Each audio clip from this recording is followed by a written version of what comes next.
Welcome to video 1-1 covering the key components of a flipped classroom in this professional development session, Flipped Class 101 by Nick Lawrence.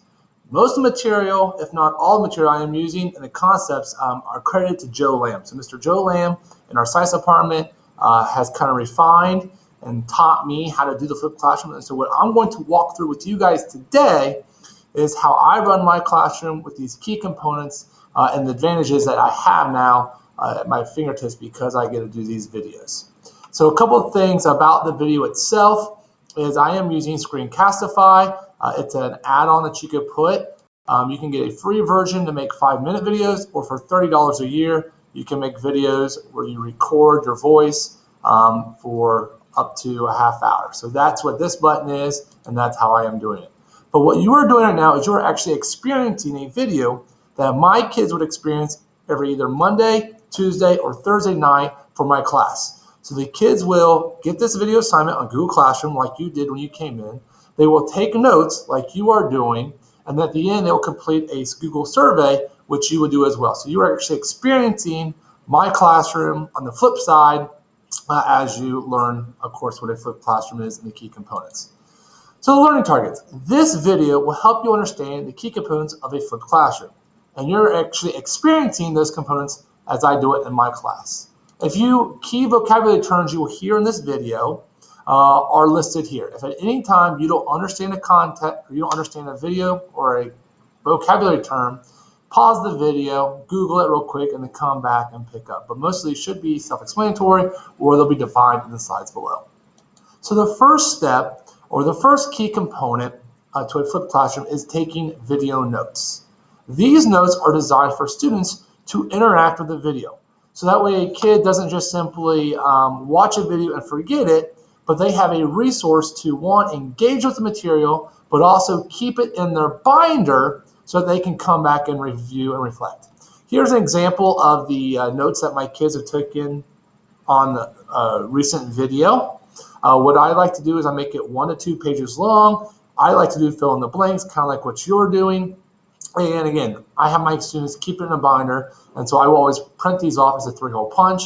These are also available virtually, as you saw in the Google Classroom, but I give hard copies to these students. If a student wants to do it virtually, I have them type in the information and then just print it off and keep it in their binder. You can also check these in class, give points for completing it, and it's a way to make sure kids are following the material. Here is an example of the binder that I will have students keep in my class. So again, here in a binder, they will have all their video notes in one place. And then likewise, they will have the material that we cover in class and their lesson homeworks all in one place in the binder. So it's all organized, and a kid can be working an assignment and easily flip back to the notes that they saw on the previous video and accomplish their work that they are doing. So that is an example of the binder, and I'll have that with me in class if you guys want to see it. What you also see here is in my video notes, I was able to show up my document camera and easily include that within my video, which you'll see that in a second. But again, your video notes is a way for kids to be interacting with the lesson. So the next key component to a flipped classroom is the actual video lesson. This video lesson, for me, I try to keep them around 10 to 15 minutes long.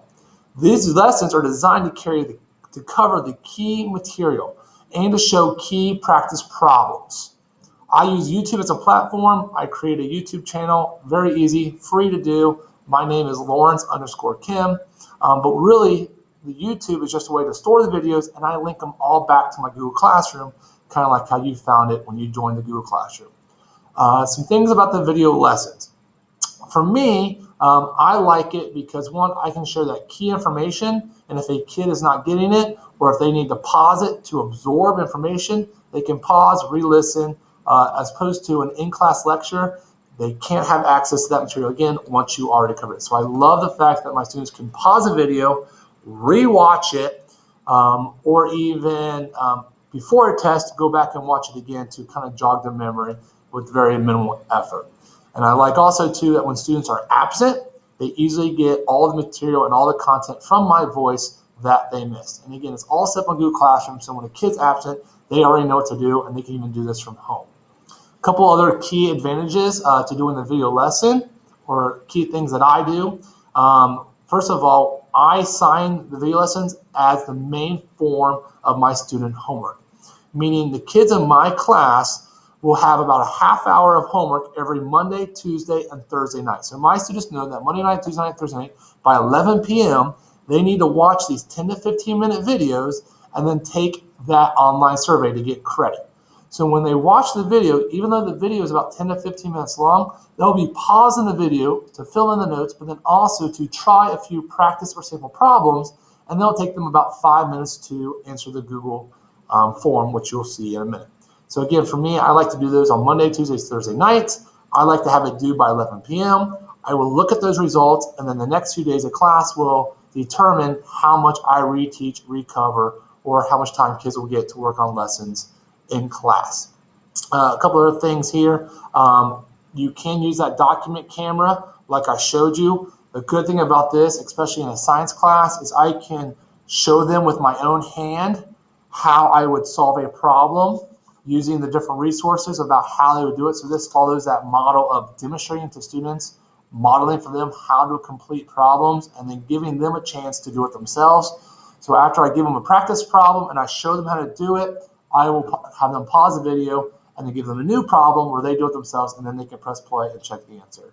A few other key things about this is if I want to show kids, again, all the details, I can bring in a calculator. I can show them the buttons I push to get what I need to get on the calculator, which is important because in chemistry, we use some special buttons that students need to learn how to use.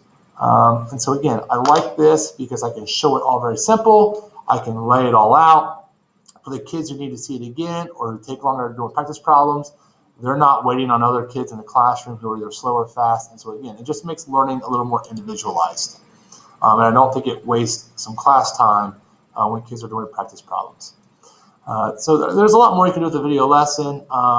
Here is an example of a video that you can show to your kids. I got this off YouTube. It explains the orbital shapes of where electrons exist in an atom. And again, I can pull this in, let it play as I explain it. But again, it all makes it accessible and very clean cut and all available in one spot to find those foundational pieces that kids need to hear. And then again, in class, you can reteach, or in class, you can expand, or in class, you can do more critical thinking or scaffold thinking. But this, again, gives you that baseline and covers what I like to think about 90% of the material. So the last component of my flipped classroom for the virtual side is the Google Forms. Google Forms are also known as surveys. I call them Google Quizzes sometimes with my kids. Here's an example. You'll be taking one of these in a minute. But again, it's just a way to check for basic understanding. Did a kid watch the video and were they able to get some of those key pieces from that video? I tell my kids to rewatch the video. I tell my kids while they have the survey open to go back and scan through the video and scan through their notes. So this is like an open book quiz more or less. But it's a way for me to get instant data and also give a place to check did they really understand the material and give them a chance to ask questions or give feedback. So a few tips on making these surveys. One, there's a way to make it collect emails, and you'll see that up here. And again, I can show this in class if you're not familiar with Google Forms, but make it collect the emails. You do want to create questions to ask the period that the kids are in. Also, you want to create questions that get their first name separately from their last name. It makes it easier when you go to look at the data, and I'll show you that in a second. Joe Lamb has a tip where you want to make one of your answers audio only, because what happens is kids will get in the habit of watching the video, turn you off, listen to music, and then they'll just go through and fill in the notes. So you want to make a question audio only so that way they are listening as well and not shortchanging themselves. For me, I like to give 3 content questions, meaning 3 things that they had to watch the video and 3 things they had to get that were actually things I wanted them to learn. One cool thing about this is I make those points graded, and I allow Google Classroom to grade that for me. I allow Google Forms to grade that for me. So you use the grading feature within the quiz, and it will actually instantly grade those for you, and you get that instant feedback, and really it gives you some more assessment without having to spend the time to go through and grading all those assignments. At the end, I also give 2 open questions. You'll see what that's like here in a minute. And then you also can get this in a spreadsheet. So here is the example of a Google Forms. So again, here you're going to do it in a second, but if I go to preview, you can look at a previous survey that my kids took. Again, here are things that I covered in the video, so they should be watching along, clicking along, and answering these. Here again, they were able to click multiple information. And then what I love about this is it also goes and it gives me the data. I can look at the data. Here you can see I have 102 kids responded on my last video, and this is actually out of 119 students. I typically have 115, 116 kids who do the video on time, and out of my 119. This one was unusually low, and I think it was because it was a Monday night video and the kids were just not awake yet or did not realize it. But those will stroll in eventually, and again, you can make those kind of late. Here's a benefit of that. If you click on that green button, it takes you to the survey results. Here again, I can see when kids turned things in, who was late. I can also break it down by period. So if I want to break it down by period, this again allows me to see what how that period did. So here it shows me the answers that my first period kids did. It also shows me the questions they had. So one of the questions I had is list any confusing vocab, or are there any concepts you would like me to reteach in class? This allows me to see exactly what kids want to know. If kids don't have any questions, then we move on. If only one kid has a question, I can seek that kid out, cover the material. Or if there's like 2 or 3 kids, I can have them come up to my desk, go over it again, expand on. So again, it allows for individualized learning. It allows for me to check for understanding. It allows for me not to waste the whole class time with all the students when there's only a few kids who need some help. So what this does is it really just sets up my class time to be more beneficial. The time I would spend lecturing, the kids spend that time watching videos at home, which then allows me to do other things during class time. Specifically, it gives me more one-on-one time with my students. Another note on this is I think parents enjoy this because a parent can be involved in their kids' learning by simply watching the video with their student, watching them take the quiz, and that's a very easy thing to do. It's a very easy thing to press play and to make sure your kids are watching the video on Monday, Thursday, Tuesday, and Thursday nights. But then in class, it allows me to assign the actual lesson assignment. So in class, what my kids will do during class time is sometimes I will reteach based on the results that you just saw.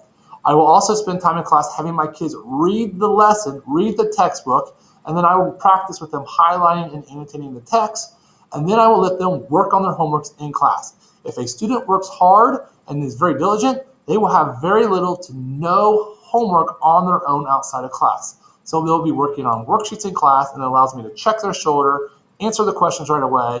And so instead of sitting at the dinner table with mom at midnight trying to figure out chemistry, they can work on it in class, ask me right away, and keep moving. Again, it allows me to also get kids. So I have seen that overall, kids have really done more homework this semester because they're doing it in class and they're able to ask questions and they get frustrated less as they move on. And then it also allows me to do activities.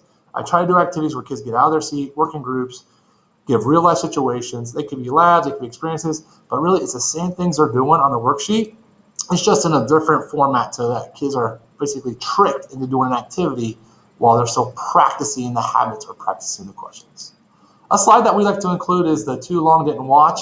Again, we want to help kids learn this. But again, if the long story short is a flipped classroom, it just frees up class time. And it gives students a manageable expectation on their homework. Again, the key components are the video notes, the video lesson, and the Google form. Again, I hope this video helped and gave you the experience you wanted. Thanks.